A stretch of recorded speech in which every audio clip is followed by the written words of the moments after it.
Today I'm revealing my plans for sewing a chic fall wardrobe for myself. I'll reveal the inspiration for all my upcoming projects, the exact fabrics I've chosen, and all the projects I plan to make this season. Plus, I'll share where you can get the free planner I use to organize all my sewing ideas to create a cohesive seasonal wardrobe. Okay, let's take a look at my fall project plans. The look I'm going for this season is warm, classic, and sleek. Let me show you the mood board I created to help visualize this. Now, for the last few seasons, I've been mainly creating mini digital mood boards like this one. But after I made it, I realized that I really missed the process of creating a physical mood board with my hands. There's something about choosing images and incorporating bits of texture like trims, swatches, and buttons that just helps me feel more creative and open. I also like having it up on the wall in my sewing shed. It decorates the space for the season, and it reminds me of my original vision for what I wanted to make. For this mood board, I was really drawn to deep, warm fall colors mixed with lighter neutrals. I'd say that color and texture were big starting points for me this season, so I tried to incorporate a lot of artwork and textiles into my mood board. In the past, I've created mood boards that were very literal, and with this one, I really wanted to build an overall vibe that draws from areas outside of fashion. So back to those style words I chose: warm, classic, and sleek. When I stepped back and looked at this mood board, the first thing I noticed was the warm tones throughout, and I really wanted to bring that sense of warmth into everything I make. I also felt that the shapes were classic and timeless, the kinds of pieces I could imagine myself wearing for a decade or more. And finally, I chose the word sleek. I mentioned this in my video on everything I sewed for summer, but I've definitely realized that I feel best in clothing that feels sleek and skims my body. Even though I love the look of big volume and full skirts, I actually feel kind of overwhelmed by lots of fabric. So I'm trying to incorporate more pieces like this lilac dress I made this summer. I'm planning to incorporate more polished, sleek shapes and drapey fabrics going forward. It's so interesting the way you just keep rediscovering things about yourself and your style as you go through this design process over and over. Let's talk a little more about my color palette. As I was putting together my mood board, I kept noticing that I was drawn to this bright olive chartreuse color. Now, this is not a color I have in my wardrobe at all,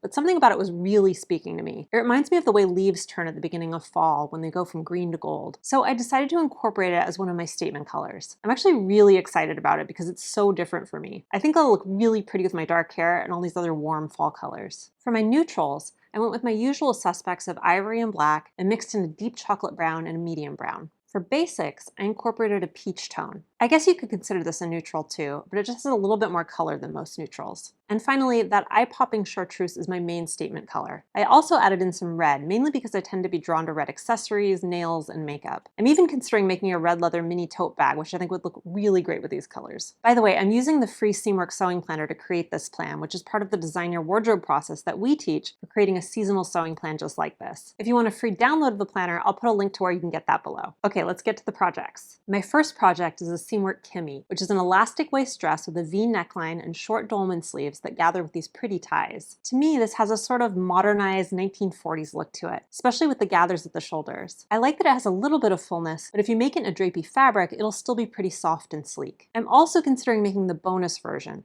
which is a surplice bodice for a faux wrap look. The fabric I'm planning to make it in has a large scale print, and I'm a little concerned about how it'll look with that center front seam. The wrap style top would eliminate that. What do you guys think? I think this dress would be so pretty with a cardigan layered over the top and some ballet flats. When it gets a bit colder, I could throw on tights and boots and a big chunky sweater, and it'll look more like a printed skirt. Now, I am super excited to sew with this fabric because it's been in my stash for many, many years. This is a cold rayon from the 1940s, which I think I found in an antique show. It's one of those fabrics I've hoarded forever because it's so pretty. I find that planning my projects really helps me to feel confident about actually using those special fabrics that I have in my stash. It has a really beautiful drape to it too. Again, I'm a little concerned that the large print might not work with the center front seam, so I'm going to drape it and see how it looks before I decide which version to sew. I have a slight preference for the simpler original version, but they're both really lovely. Next, I have a fig cardigan, which I shared last week in my video on sewing cardigans. Now that I've made this one already in brown, I immediately knew I wanted to make it again in a similar fabric. I just love how the first one came out. This is a really fast and easy project, and the result is so versatile and easy to wear. And I am really excited about this color. I'm planning to wear it layered over print dresses like my lilac dress or the Kimmy dress I just talked about. I think it would also make a beautiful top with jeans or with a mini skirt. I'm thinking of accessorizing it with things I already have, like silk scarves and big brooches. The fabric is the same one I used for the fig cardigan in my last video, which is a merino wool jersey from the fabric store. I'll link it below. This fabric is perfect if you want a light cardigan that still keeps you warm. It has tons of stretch and good recovery, so I feel comfortable wearing it as a top and still feeling comfy. The color is called Lemongrass, and it's this perfect, vibrant, golden olive color. It's exactly what I wanted for this project. I even have some buttons in my stash that I think will work pretty well. They're slightly larger than what the pattern calls for, but I think they'll look really good, and I prefer to use what I already have. My next project is one I've had on my back burner for quite a while, a pair of Chelsea jeans in brown corduroy. The Seamwork Chelsea jeans are a pair of high-waisted, boot-cut jeans with patch pockets, and they have that perfect 70s look that I love. I've made the Chelsea jeans twice now, once in a baby blue corduroy and once in a dark wash denim. I modified the leg a little bit to be more of a straight flare, but I absolutely love the way these fit me at the waist, the hips, and the butt. I also started documenting my outfits last fall to see what clothes I actually wear, and I noticed that I wear pants a lot more than I thought. So even though jeans are a big project, I know I'll get tons of use out of them. I plan to wear these with everything from t-shirts to cardigans to silk blouses. I've had this brown corduroy in my stash for over a year,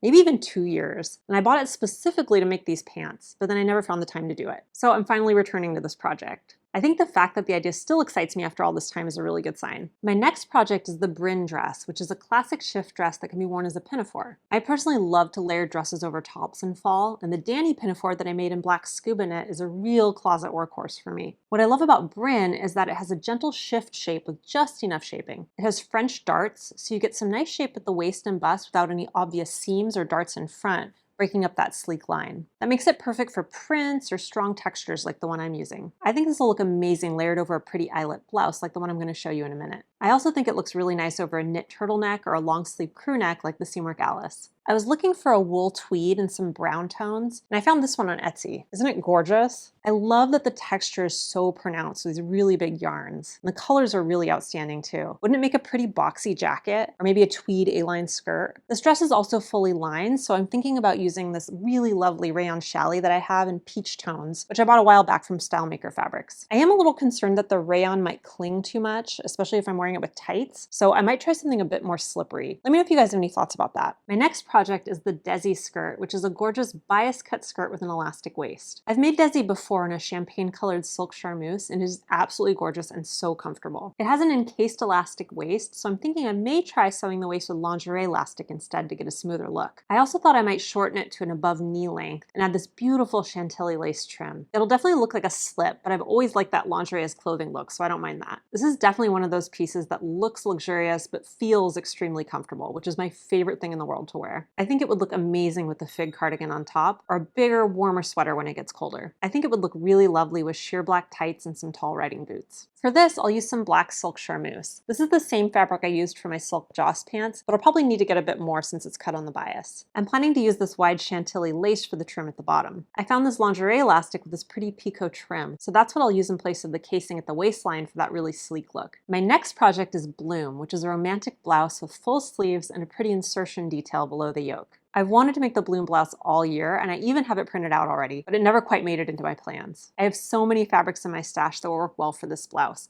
so I'm hoping it'll become a tried and true pattern for me. I think this blouse will look so great layered under the tweed Bryn pinafore dress that I talked about. It'll also look great with the brown corduroy Chelsea jeans since I love brown and ivory together. And of course, I can also wear it with jeans like the dark denim Chelsea jeans I made in spring. I had several eyelet and embroidered fabrics in my stash to choose from, but I decided on this one. I just love how light and floaty it is. I'm planning to use this gorgeous ladder lace insertion for the trim. I bought it from an Etsy seller called Texas Tangled Threads, who sells many kinds of heirloom style trims like this for insertions. Designing my projects like this always gets me really excited about everything I'm going to make, and I'm especially delighted that I'll be using so many fabrics that I already had in my stash. Don't forget that if you want your own copy of the free planner, there's a link to get that below. And if you're curious about the last batch of projects I sewed, including some important lessons I took away about my personal style and how it's changing, watch this video next to see everything I sewed over the summer.